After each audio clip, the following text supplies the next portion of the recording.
Okay, now I'm going to explain page number 32. Let's see. The officer of the court then announced the beginning of the session. Jerry listened while the prosecution reviewed the case. The prisoner was charged with having given list of information to the French about the nature and size of the army the British had sent to North America over the past 5 years. This was useful to Louis, King of France, in the war over the American colonies. The officer of the court, he announced that now we are going to begin the session. So Cherry, he was listening with rapt attention.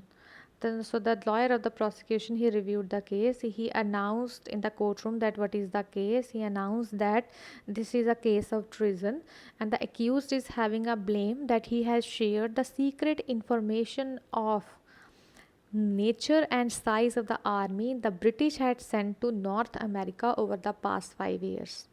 He has passed that secret information of England to the French authorities, and this information is useful for King Louis of France. So, so this is the case. The case is of treason one. The accused has passed the secret information of England to France, and they are going to review it that whether he had done it or not. This is the case. Okay.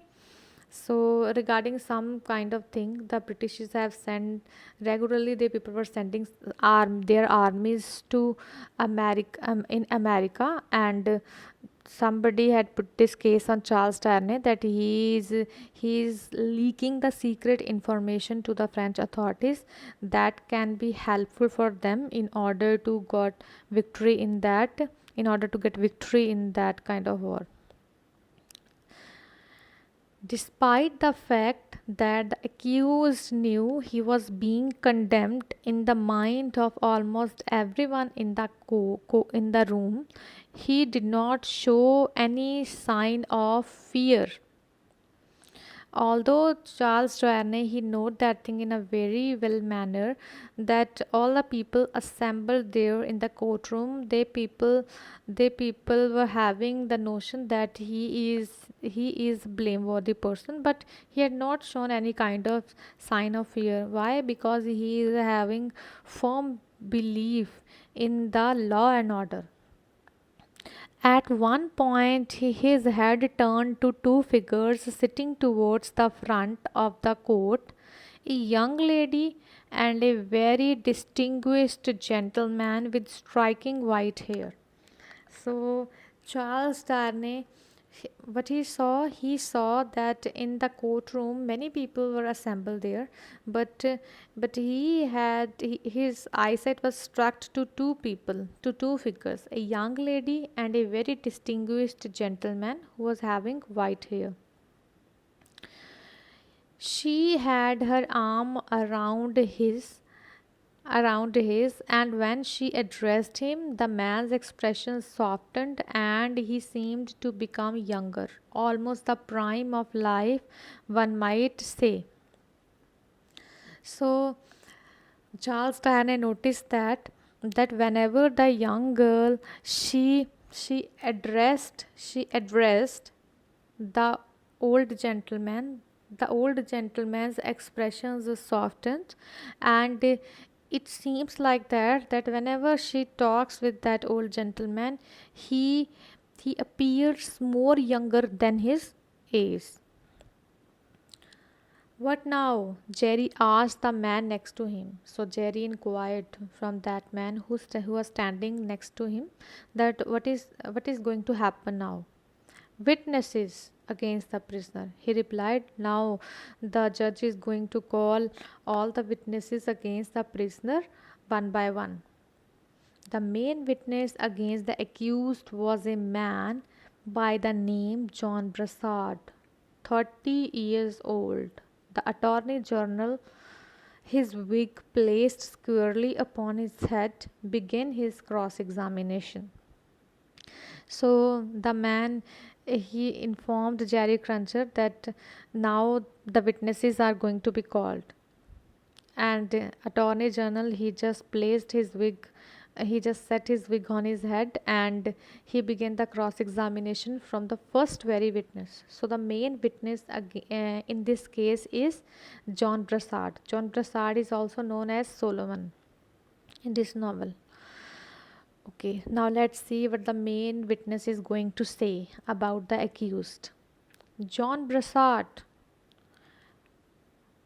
have you ever been a spy yourself? Good heavens, no, Your Honor. So, the first question that the Attorney General had asked John Brassard, that have you ever worked as a spy? And his reply is no.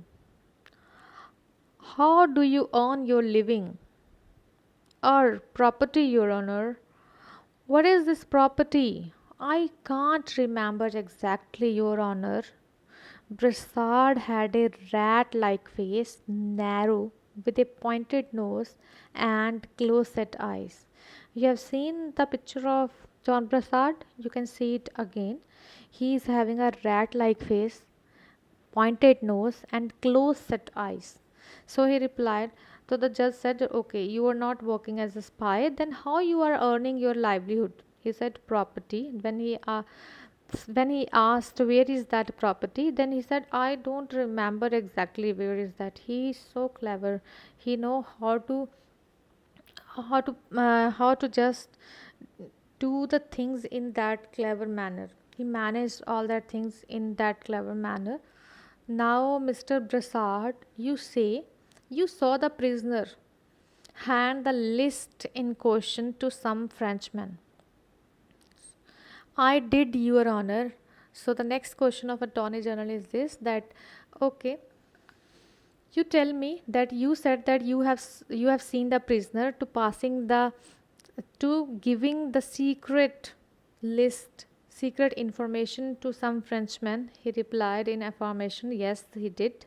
How do you know the accused, Mr. Brassard? Business, Your Honor. You borrowed money from him? Isn't that so? Yes, Your Honor. And you swear that you know the prisoner well, very well, Your Honor.